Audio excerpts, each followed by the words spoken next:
नमस्कार मित्रों, एक बार फिर से आपका स्वागत है हमारे इस चैनल मोटिवेशन टीवी में। यह कहानी बहुत ही पुरानी है। उस समय महात्मा गौतम बुद्ध पूरे भारतवर्ष में घूम घूम कर बौद्ध धर्म की शिक्षाओं का प्रसार कर रहे थे। धर्म प्रचार के सिलसिले में वे अपने कुछ अनुयायियों के साथ एक गांव में घूम रहे थे। काफी देर तक भ्रमण करते रहने से उन्हें बहुत प्यास लग गई थी। प्यास बढ़ता देख उन्होंने एक शिष्य को पास के गांव से पानी लाने के लिए कहा।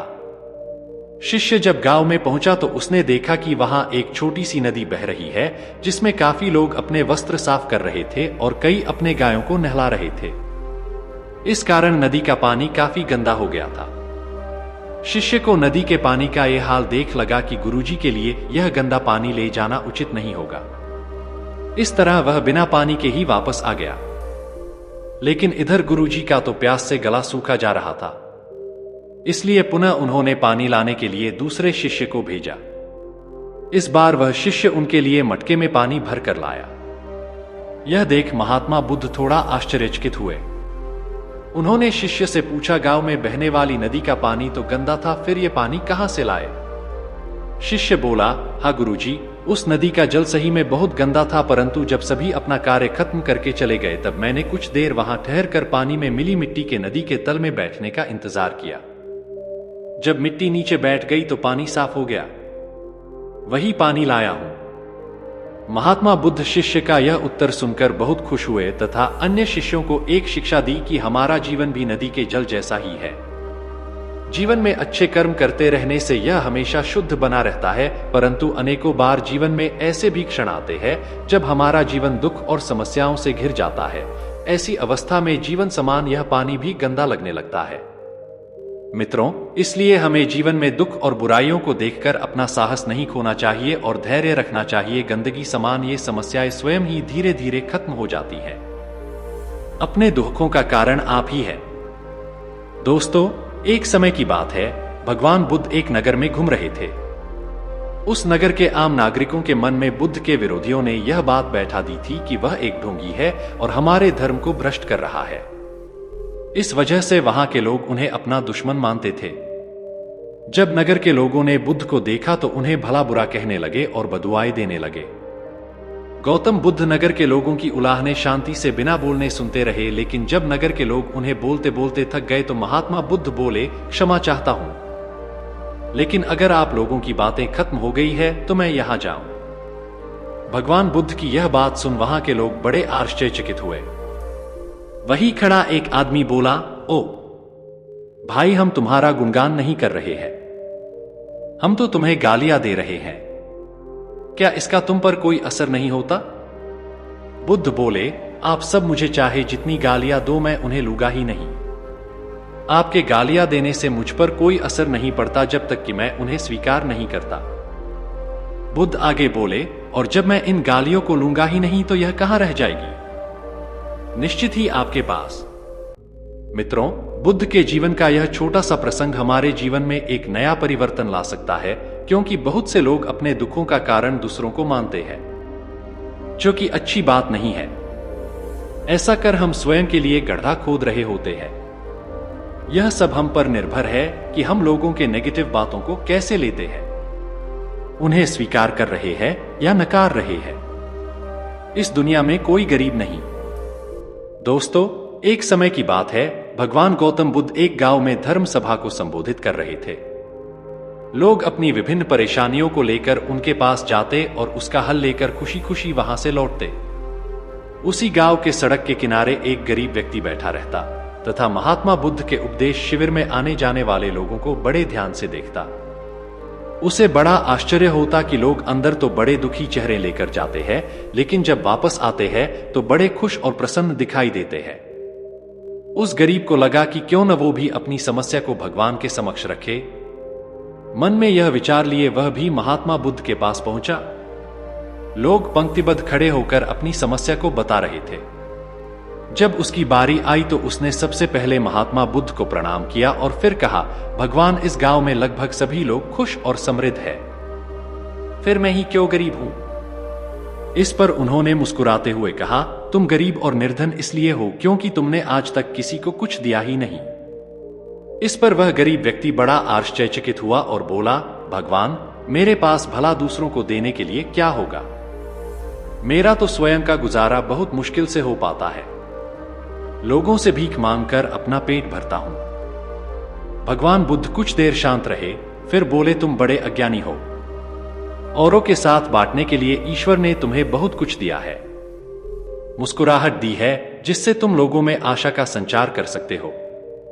मुख दिया है ताकि लोगों से दो मीठे शब्द बोल सकते हैं, उनकी प्रशंसा कर सकते हो। दो हाथ दिए हैं, लोगों की मदद कर सकते हो। ईश्वर ने जिसको ये तीन चीजें दी है वह कभी गरीब और निर्धन हो ही नहीं सकता। निर्धनता का विचार आदमी के मन में होता है, यह तो एक भ्रम है, इसे निकाल दो।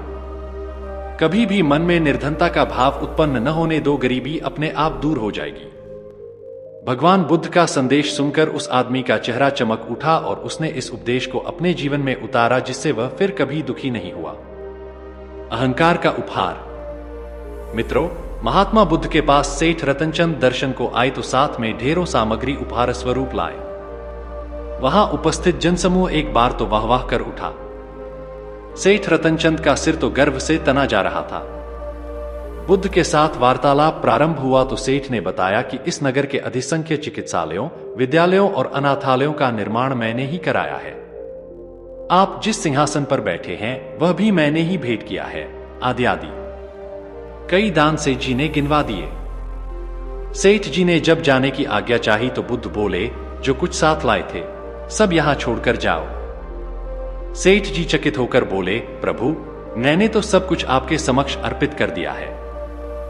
बुद्ध बोले, नहीं, तुम जिस अहंकार के साथ आए थे उसी के साथ वापस जा रहे हो। यह सांसारिक वस्तुएं मेरे किसी काम की नहीं।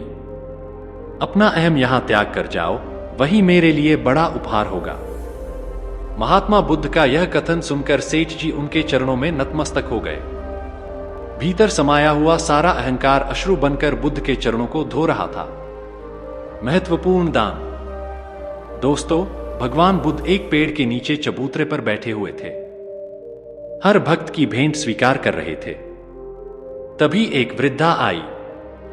उसने कांपती आवाज में कहा, भगवान, मैं बहुत गरीब हूं। मेरे पास आपको भेंट देने के लिए कुछ भी नहीं है।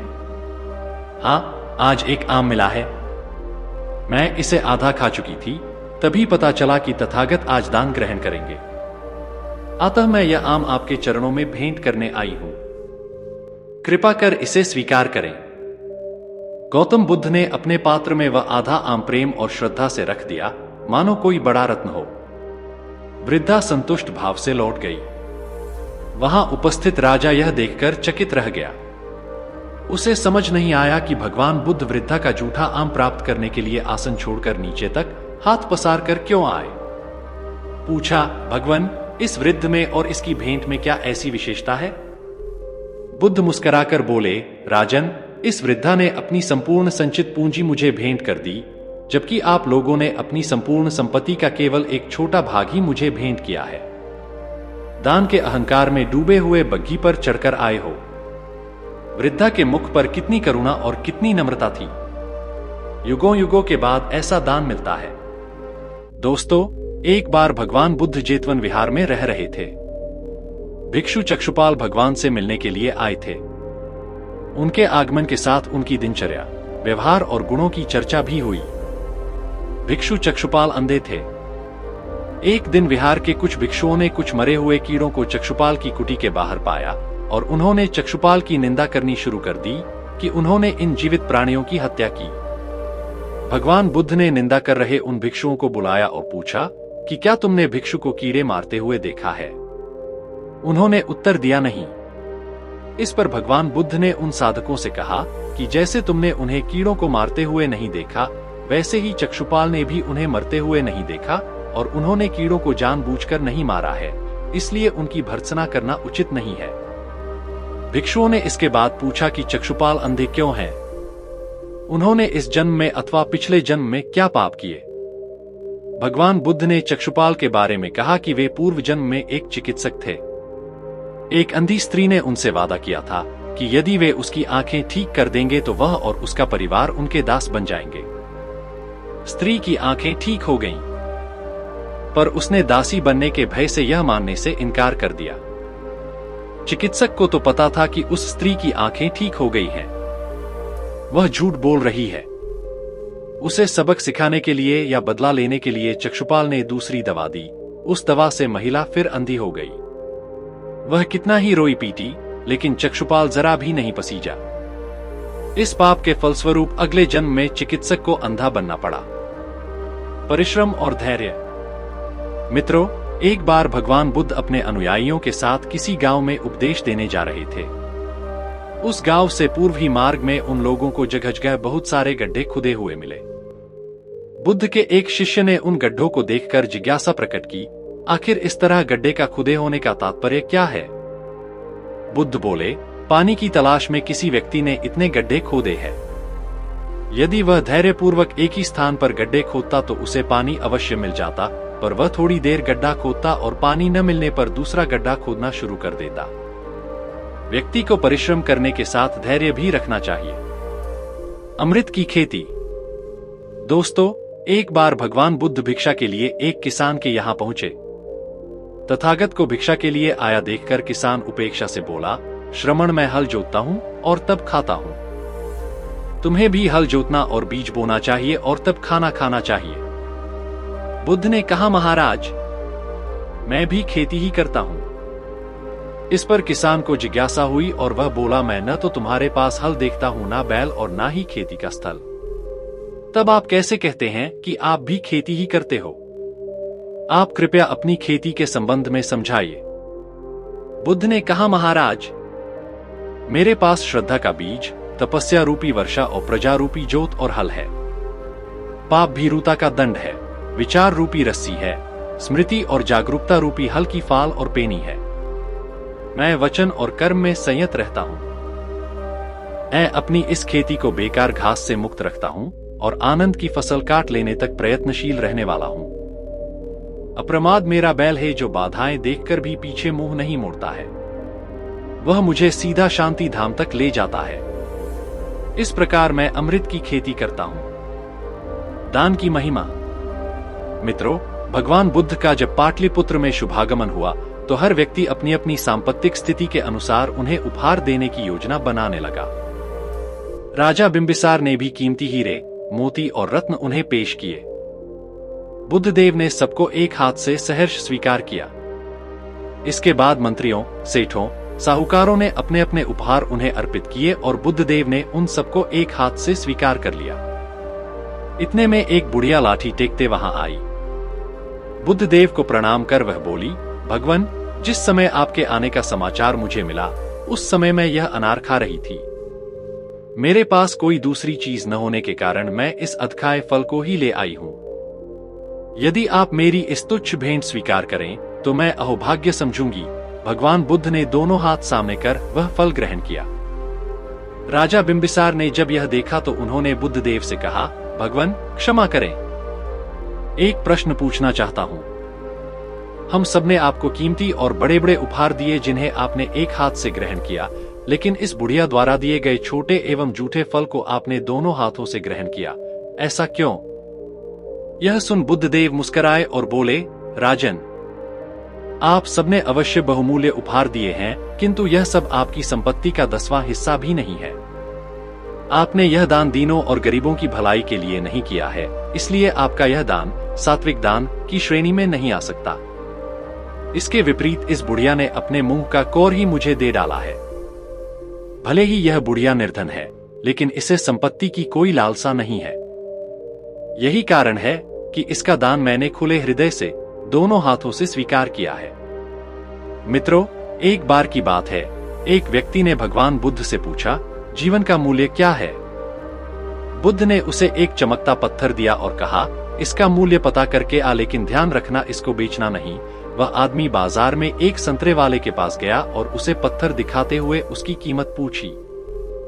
संतरे वाले ने कहा, 12 संतरे ले जा और यह मुझे दे दे। आगे एक सब्जी वाले ने उस पत्थर की कीमत 1 बोरी आलू लगाई।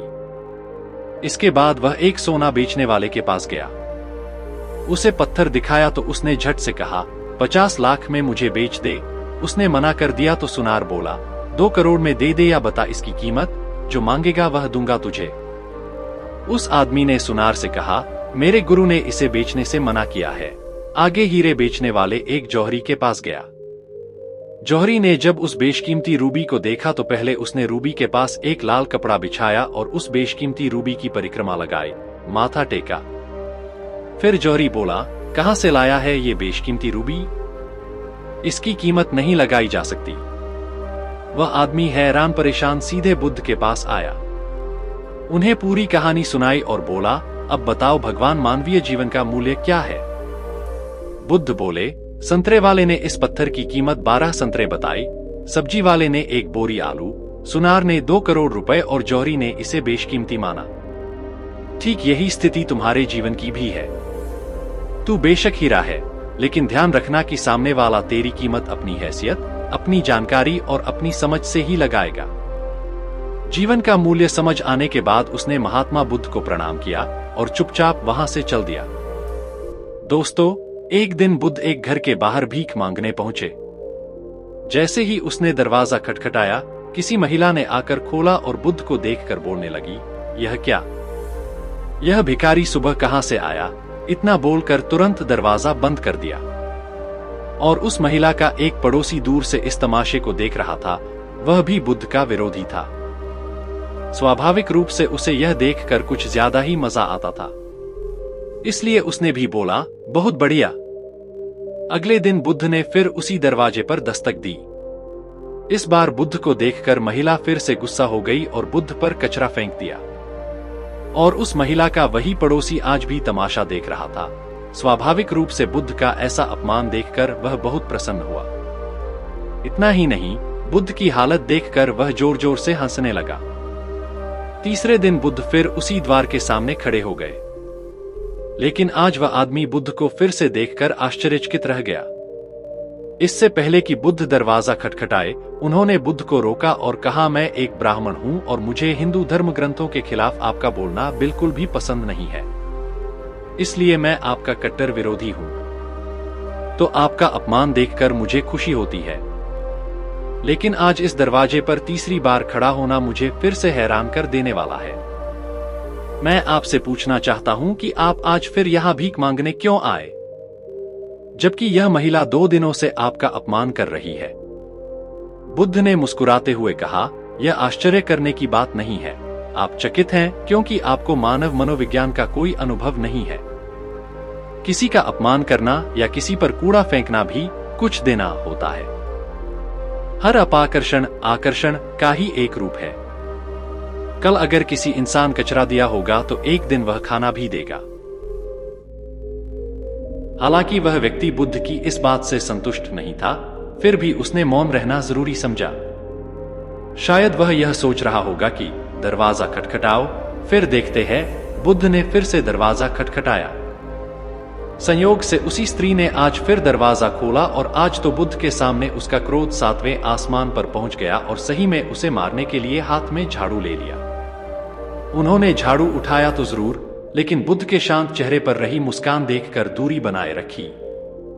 वह चाहकर भी बुद्ध पर वार नहीं कर सकी। वह बुद्ध के चेहरे पर रही शुद्ध मुस्कान से इतनी प्रभावित हो गई कि उसने झाड़ू फेंक दी और तुरंत अंदर भाग गई और बुद्ध को देने के लिए रोटी ले आई। बुद्ध ने उस महिला को ऐसे धन्यवाद दिया कि वह महिला बुद्ध के चरणों में गिर गई और माफी मांगने के साथ रो पड़ी। बुद्ध ने किसी तरह समझाकर उन्हें शांत किया, लेकिन दूसरी ओर तमाशा देख रहे पड़ोसी को यह सब देखकर बुद्ध से लगाव हो गया। वह भी दौड़ता हुआ आया और बुद्ध के चरणों में गिर पड़ा और उनसे दीक्षा की मांग करने लगा। बुद्ध हंसे और बोले, मैंने कभी किसी घर से इतनी बड़ी भीख नहीं मांगी, फिर भी आज भोजन के साथ साथ एक शिष्य भी मिल गया। इस कहानी से यह मालूम पड़ता है कि सकारात्मकता और झुकाव ही इंसान के सभी रोगों की दवा है, जिस वजह से सांसारिक और सन्यासी के प्रति नफरत और प्रेम में जरा सा भी अंतर नहीं है। क्योंकि मन के स्तर पर प्रेम और सांसारिक सन्यासी के बीच नफरत की लेन देन होने में थोड़ी सी भी देर नहीं लगती। मन तभी शांत और स्थिर रह पाता है जब वह सभी तरह के लेन देन से ऊपर उठ जाए। इसलिए मिटा दे नफरत के बीज, बस दिल में सिर्फ माफ करने और प्रेम से भरी भावना रखें। आप हमेशा सुखी जीवन बिताएंगे। दोस्तों, एक बार गौतम बुद्ध एक शहर में प्रवास कर रहे थे। उनके साथ कुछ शिष्य भी थे।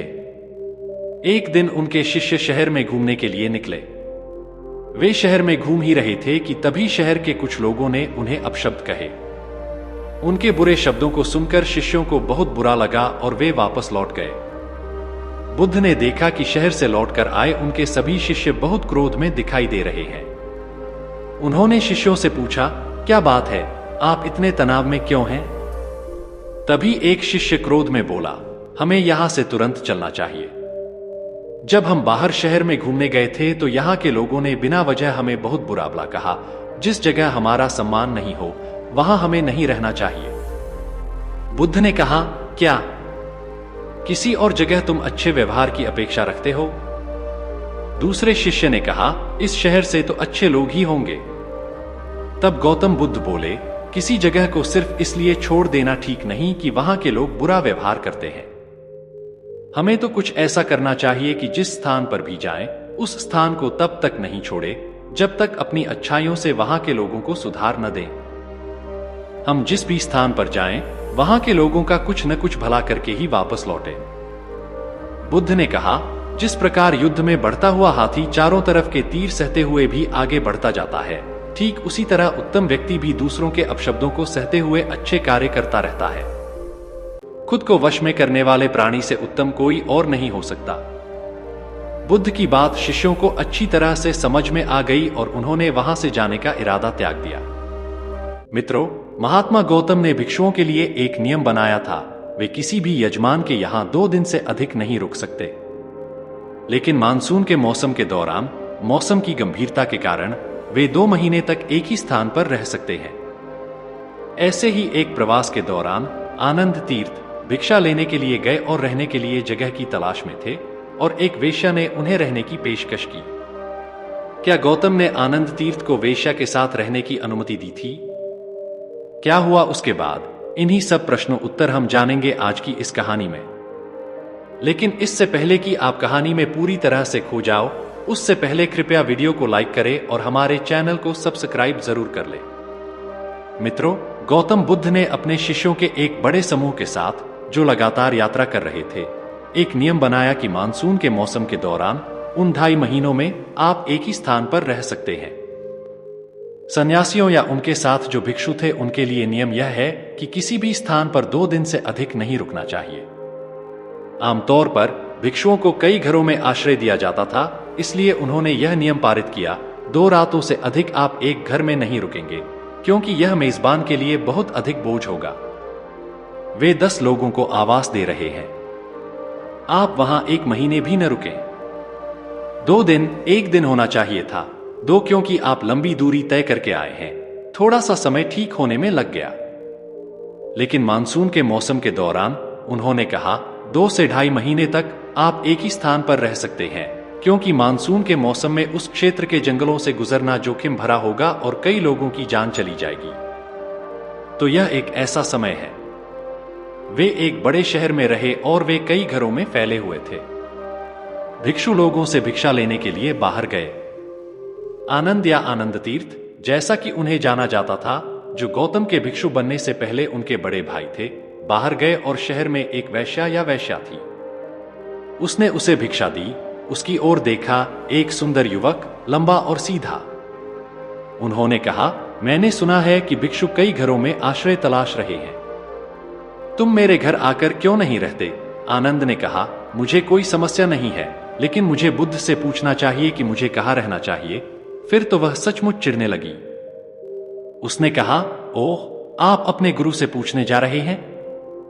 जाकर उससे पूछो, देखते हैं वह क्या कहता है। इसलिए आनंद ने उस दिन के लिए जो कुछ इकट्ठा किया था वह ले आया।